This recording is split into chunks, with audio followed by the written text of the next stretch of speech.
Bonjour tout le monde, c'est Teresa. J'espère que vous passez une excellente semaine parce que nous sommes toujours sur le chemin de notre destinée, le parcours de notre destinée avec le roi David. Dans 1 Samuel, on est rendu au chapitre 23 du verset 15 au verset 28.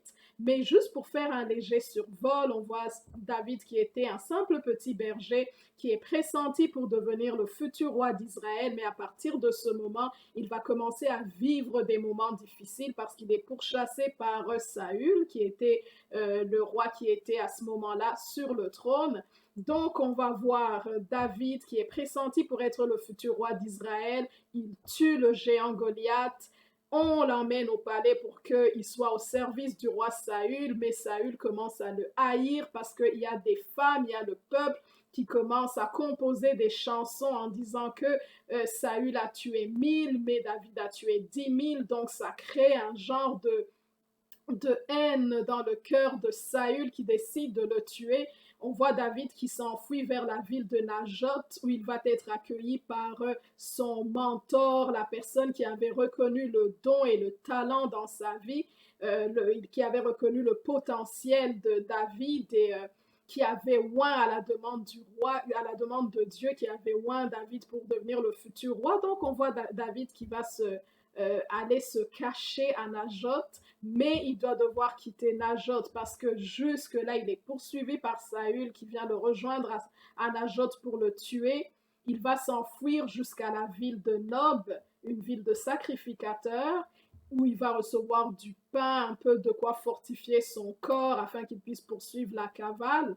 Mais on voit qu'il ne dit pas toute la vérité aux sacrificateurs qui l'ont accueilli à Nob, peut-être parce qu'il avait déjà commencé à vivre des moments tellement difficiles qu'il se disait, si je dis la vérité, je risque d'y perdre ma peau, d'y laisser ma peau. Mais on va voir que le fait de n'avoir même pas dit la vérité, tout cela, sa présence à Nob a coûté la vie à tous ces sacrificateurs-là. Donc il va quitter Nob pour se rendre à Akish, qui était en Gath, le territoire d'où venait le fameux Philistin, donc un ennemi de Dieu, le fameux Goliath. Mais même à Akish, il ne peut pas y demeurer parce que tout le monde le reconnaît. On dit c'est l'ennemi des Philistins, c'est notre ennemi qui vient chez nous, donc on veut le tuer, on veut lui faire la peau, mais il va se faire passer pour un fou et donc pouvoir s'enfuir. Et là, il s'enfuit, il va se terrer dans la ville, dans la caverne d'Adulam. Et la caverne d'Adulam qui symbolisait un peu un lieu d'identification. Ces moments de la vie où on a tellement souffert, on a vécu tellement d'épreuves qu'on commence à être empathique et tellement sensible face à la douleur des gens qui nous entourent. On va voir que David, des gens qui avaient des dettes, des personnes qui avaient des démêlés avec la justice, des personnes opprimés sont venus auprès de David pour qu'il puisse leur servir comme de berger ou de chef de troupe. Mais là, il ne peut pas non plus rester à Adulam, donc il va laisser ses parents dans un lieu sûr à Moab parce qu'il entend dire que les habitants de la ville de Keila sont attaqués. Et Keila veut tout simplement dire rassemblement des saints ou bien le rassembleur, dépendamment des commentateurs de la Bible ou des traductions. Donc là, il va décider, il va se dire, le peuple de Dieu est attaqué, je ne peux pas rester insensible, je vais aller les aider. Donc il fait sa part, il va aider ce peuple-là, mais on va voir qu'il va prier et demander à Dieu, qu'est-ce qui va m'arriver? Est-ce que je reste à Akish? Mais Dieu lui dit, prends la fuite parce que même le peuple à Akish vont te livrer à Saül, ce que le peuple d'Akish va faire. Et David décide de fuir, de poursuivre sa cavale. Et aujourd'hui, il s'en va dans la ville de Ziph, donc des Ziphiens, donc de la ville de Ziph. Mais là encore, le peuple de Ziph décide d'aller dire à Saül que David est sur leur territoire et il décide de livrer David entre les mains de Saül. Ziph qui veut tout simplement dire créneau, qui peut symboliser donc un espace-temps ou bien un espace physique, un genre de brèche. Là, on arrive dans une époque de notre vie où on est comme au milieu de nulle part. Parce qu'on va voir que David, à Ziph, il va décider d'aller se cacher dans un genre de creux, dans un genre de rocher, où il va se dire avec ses hommes, en ce lieu-là, nous sommes peut-être sûrs de garder la vie sauve, mais on va voir que Saül, averti par les gens de Ziph, va le poursuivre jusque dans ce lieu-là.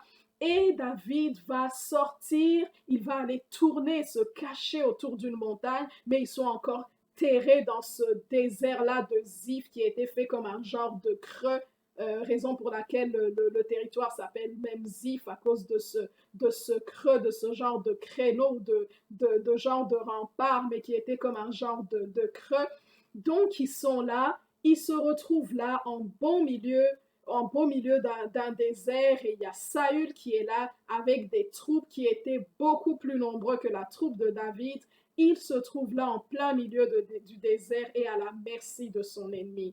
Il arrive de ces moments sur le chemin de notre destinée où nous avons essayé, fait des tentatives à gauche, à gauche, à droite, en haut, en bas, derrière, comme on veut, mais on voit qu'il n'y a absolument rien qui fonctionne et on est dans ce moment-là de la vie où on dirait que les feux du projecteur seraient comme braqués sur nous et l'ennemi, on est à la merci de notre ennemi. Et c'est à ce moment-là c'est à cette époque-là de la vie où David était rendu. Il était là en plein milieu du désert, il tournait derrière une montagne, son ennemi était de l'autre côté de la montagne, mais à un moment donné, comme nous explique la parole de Dieu, les troupes de Saül ont complètement encerclé David. Et là, on peut lire le texte dans le psaume 54 où David va invoquer le nom du Seigneur. Il va prier, il va invoquer. J'aimerais vous le lire parce que je ne le connais pas. Je ne veux pas dire n'importe quoi, donc je vais vous le lire. Le psaume 54, David qui dit: Lorsque les Ziphiens vinrent dire à Saül, David n'est-il pas caché parmi nous? Ô Dieu, sauve-moi par ton nom et rends-moi justice par ta puissance. Ô Dieu, écoute ma prière, prête l'oreille aux paroles de ma bouche, car des étrangers se sont levés contre moi, des hommes violents en veulent à ma vie. Ils ne portent pas leurs pensées sur Dieu. Voici, Dieu est mon secours, le Seigneur est le soutien de mon âme. Le mal retombera sur mes adversaires, anéantis-les dans ta fidélité. Donc on voit qu'à ce moment-là, David invoque le nom du Seigneur parce qu'il dit que mon sort est déjà scellé, mon ennemi est là. Et puis si on lit le récit, on va voir que à ce moment même, il va y avoir un messager qui va venir dire à Saül, il y a les Philistins, les ennemis de ton peuple qui ont attaqué tout le pays. À ce moment précis, comme on dirait le fameux mot Deus ex machina, Dieu derrière la machine, un événement se produit, Saül n'a pas le choix parce que son pays subitement vient d'être attaqué et il n'a pas le choix que de faire demi-tour et de laisser David. Donc David s'en tire comme ça par un acte providentiel parce que Dieu intervient à ce moment précis et ce moment précis, ce lieu-là, à partir de ce jour-là, on l'a appelé, on va dire, Shelah Amaklekot, qui veut dire le rocher de l'évasion, le rocher de ma délivrance. Je ne vais pas faire de parallèle peut-être trop risqué, mais c'est ce rocher qui est toujours symbolisé dans la parole de Dieu, où on voit la délivrance, où on parle de Dieu et on dit Jésus est le rocher de mon salut. À ce moment précis, il y a eu comme cette délivrance au travers ou en plein milieu de ce rocher. David a invoqué le nom du Seigneur et on voit que sa délivrance est tombée à ce moment même comme un acte providentiel qui s'est manifesté à ce moment même et David a été délivré de ses ennemis. À ce moment-là, où étaient toutes ces femmes qui étaient en train de chanter, de dire David a tué ses 10 000 et Saül a tué ses 1000? On va voir que c'est un peu la même chose que notre Seigneur avait vécu à un moment donné. Il y avait tout le monde qui l'acclamait, on mettait des rameaux, on le louait, on disait Hosanna, fils de David. Mais c'est ces mêmes personnes qui, quelques jours plus tard, étaient en train de scander en disant crucifie-le, crucifie-le, crucifiez-le. Ce sont ce genre de moments que nous pouvons traverser durant notre destinée. Mais le but de ma méditation cette semaine, le titre de ma méditation s'appelle Adresser le péché autrement. Adresser le péché autrement. On va voir à un moment donné dans le livre de Jean, le chapitre 8, à partir du verset 1, probablement jusqu'au verset 11, une femme qui est apportée devant Jésus parce qu'on l'a arrêtée en flagrant délit d'adultère et la loi a invoqué comme quoi une femme ou une femme qui est attrapée en flagrant délit d'adultère, elle devait être lapidée et être mise à mort. Donc on apporte cette femme devant Jésus, on la traîne devant Jésus, il y avait toute une foule et la femme est à genoux. Comme David à ce moment-là, il était entouré de tous ses ennemis. Tous ses ennemis étaient là, toutes les personnes qui en voulaient à sa vie, qui voulaient sa mort, qui voulaient voir le châtiment tomber sur elle. On la jette devant la personne qui a le juste mot pour la condamner, parce que toutes les personnes qui l'entouraient, c'était toutes des pécheresses, des personnes qui ont déjà péché à un moment ou à un autre de leur vie. Mais Jésus était celui-là qui avait été envoyé, qui n'avait jamais péché. Là, les docteurs de la loi la jettent devant Jésus et disent, Maître de la loi, prononce un jugement sur cette femme. Et la Bible nous montre que Jésus s'est mis par terre, il a regardé par terre, il a commencé à écrire des choses. Il a commencé à écrire des choses. Et je me dis à ce moment, c'est sûr que le cœur de la femme battait la chamade parce qu'elle disait, que va advenir à mon sort? Que va être mon sort? La même chose comment David, quand il se trouvait dans le rocher d'Amaclécote, il se disait, que va advenir à ma destinée? À ce moment précis de ma vie, que va advenir ma destinée? Je suis entourée des circonstances qui veulent ma mort. Je suis entourée de circonstances qui me veulent du mal. Je suis entourée d'ennemis et de circonstances oppressantes. Qu'adviendra-t-il de ma destinée? La femme était là par terre, son sort était comme déjà scellé. Elle était là par terre et elle attendait. Et Jésus dit que celui qui n'a jamais péché lui jette la première pierre. Peut-être qu'elle s'attendait qu'il y ait des pierres, que juste que le sifflet soit...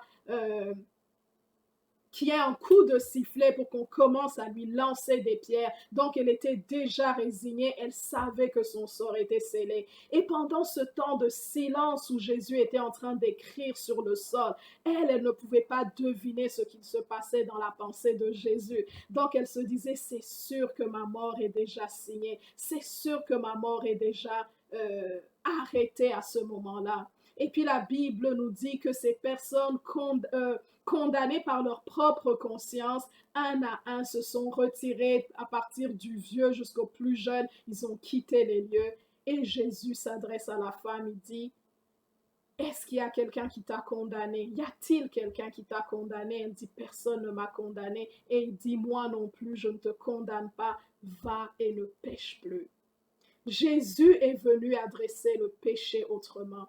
On va voir que même dans l'Ancien Testament, alors que tout était régi par la loi du talion, dent pour dent, œil pour œil, tu pèches, tu meurs, on va voir que dès le début, Dieu voulait sauver son peuple juste par la grâce, juste par amour, par miséricorde, parce qu'il aimait son peuple. On va voir dans le livre d'Exode, le chapitre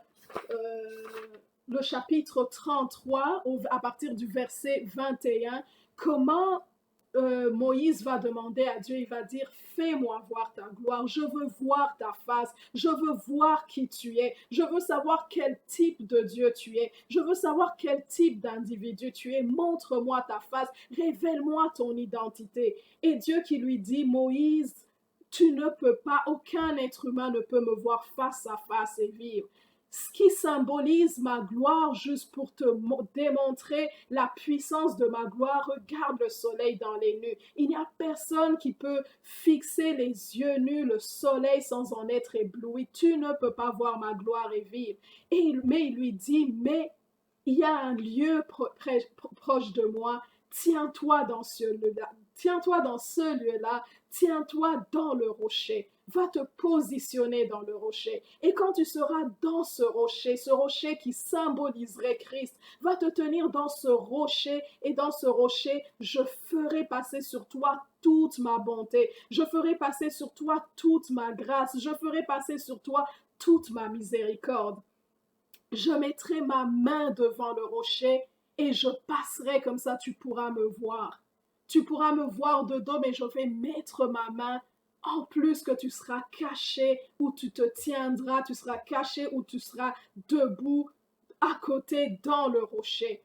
On va voir que la parole de Dieu nous dit qui a reconnu la main de l'Éternel. Elle s'est élevée au milieu de nous comme une faible plante. Elle n'avait ni beauté ni éclat pour attirer nos regards. Mais c'est de nos péchés dont il s'est chargé. C'est de nos iniquités dont il s'est chargé. C'est de nos péchés. C'est nos péchés qu'il a portés, de nos iniquités qu'il s'est chargé. Et le salaire et le châtiment qui nous donne la paix est retombé sur lui. Donc ce rocher qui symbolisait Jésus-Christ, Dieu a demandé à Moïse, il lui a dit, va te cacher dans le rocher. Tiens-toi dans le rocher. À cet endroit-là, à cette place-là, tu auras la vie sauve. Je vais faire passer sur toi toute ma grâce, toute ma bonté. Parce qu'au moment de la colère divine, toute la colère divine pour le péché de l'homme avait été déversée sur Jésus-Christ à la croix. Mais à ce moment également, lorsque Jésus était à la croix, c'était aussi un moment charnière de l'humanité où l'humanité décidait à dire à travers ces soldats qui étaient en train de crucifier, de cracher sur Jésus, de frapper Jésus, c'était l'humanité qui était en train de dire, écoute, si tu es Dieu, regarde ce que l'on pense de toi. On crache sur toi. Si tu es réellement Dieu, regarde ce qu'on fait de toi. On te cloue les mains. Tu ne peux même pas agir. Si tu es vraiment Dieu, sauve-toi. Si tu es Dieu, pourquoi tous ces malheurs arrivent dans nos sociétés? Si tu es Dieu, pourquoi toutes ces choses nous arrivent? Pourquoi il y a des gens malades? Pourquoi il y a des guerres? Pourquoi il y a de la misère? Donc l'humanité entière se tenait là, il disait, si tu es Dieu, regarde ce que l'on fait de toi. On te crache au visage, c'est ça que l'on pense de toi. Individuellement, on était en train de dire en tant qu'humain, on te crache sur le visage, on ne veut rien entendre de toi, on déchire tes vêtements, on met des épines sur ta tête parce qu'on ne veut rien savoir de tes pensées, nos pensées nous suffisent. L'humanité entière s'était tenue là à travers ces soldats, comme nous, parmi nous, certains, aujourd'hui, on se dit, on ne veut rien savoir de Dieu. Regarde ce que l'on fait de toi. Regarde ce que l'on fait de ta parole. Regarde ce que l'on fait de tes pensées. On n'en a que dalle de tes pensées. On n'en a que dalle de tes prescriptions, de tes préceptes. On crache sur ton visage. On crache sur celui-là qu'on appelle Dieu. C'est ce que l'humanité était en train de faire ce jour-là. Mais Dieu a déversé toute cette colère sur Jésus-Christ parce qu'il était le seul, l'unique qui pouvait porter le poids du péché de l'humanité. Et encore aujourd'hui, le Seigneur nous dit, cache-toi dans le rocher. Cache-toi dans le rocher parce que c'est là que je vais démontrer ma bonté. C'est là que je vais déverser ma miséricorde. J'ai étendu ma main pour te cacher. Tu es dans le rocher, mais même cette main et ce rocher, c'est l'endroit où tu peux avoir ma protection. C'est cet endroit-là en Jésus-Christ qui est le rocher de notre salut. Ce n'est pas une question de mérite, ce n'est pas une question de bonnes œuvres, ce n'est pas une question nécessairement de qui a pratiqué la justice ou pas. Je vais clôturer avec un texte dans le livre de Esther dans l'Ancien Testament. On a toujours, pour ceux qui connaissent l'histoire, on a toujours à plusieurs égards, on a comme prononcé un verdict actif sur Vasti. En tout cas, ceux qui connaissent l'histoire, ou bien vous pourrez aller le lire, pour ceux qui ne connaissent pas l'histoire, on a prononcé un jugement actif sur Vasti. On a dit, Vasti, elle a désobéi au roi. Mais quand on se penche sur les coutumes perses de l'époque, le roi, ce qu'il demandait à la reine, il lui demandait, d'après certains commentateurs, de se présenter devant ses conviés dévêtus. Et la reine Vasti a refusé de se présenter devant le roi de cette façon-là. Donc, elle a été bannie, répudiée pour ne plus être l'épouse du roi Assuérus. Mais on va voir plusieurs mois plus tard, ou bien peut-être années plus tard, je ne sais pas combien de temps qu'il y avait entre euh, Vasti, la répudiation de Vasti et la nomination au trône, l'intronisation d'Esther. Mais on va voir qu'à un moment donné, Esther également, elle va désobéir parce qu'un décret ordonné comme quoi une personne qui se présenterait devant le roi sans être conviée, elle était passible de mort si le roi ne lui tendait pas le sceptre de miséricorde. On va voir que euh, Esther va prier, elle va demander à Dieu de la protéger, elle va se présenter devant le roi et la parole de Dieu nous dit que Dieu ou le roi Assuérus lui a tendu le sceptre de miséricorde et elle n'a pas été tuée. Donc les deux personnes avaient désobéi. Les deux personnes, les deux femmes avaient désobéi. Une pour une cause qu'on dirait humaine ou charnelle ou je ne sais pas comment on la qualifierait, mais en tout cas c'était pour une cause morale et une autre qui se présente également pour une cause aussi morale pour aider son peuple, mais il y a une qui avait prié Dieu et Dieu lui a tendu le sceptre de miséricorde. Donc aujourd'hui encore, Dieu en Jésus, il nous tend ce sceptre de miséricorde. Encore aujourd'hui, il dit, tu peux être sauvé, non pas par tes œuvres, mais par l'œuvre de la croix en Jésus-Christ, de la croix, l'œuvre que Jésus a accomplie à la croix, à Golgotha, à ce moment où on lui crachait sur le visage, à ce moment où il a été coupé de Dieu. Et Dieu dit que à ce moment donné, lorsque tu acceptes de te présenter devant Dieu à travers l'œuvre de Jésus-Christ, tu auras ce sceptre de miséricorde qui va t'être tendu aujourd'hui et pour la vie éternelle. Donc, c'était ça ma méditation cette semaine. Que Dieu nous bénisse, que Dieu nous garde et qu'il nous donne de nous cacher dans le rocher de notre salut et ce rocher qui est Jésus-Christ. Dieu vous bénisse et Dieu vous garde. Bonne semaine. Bye.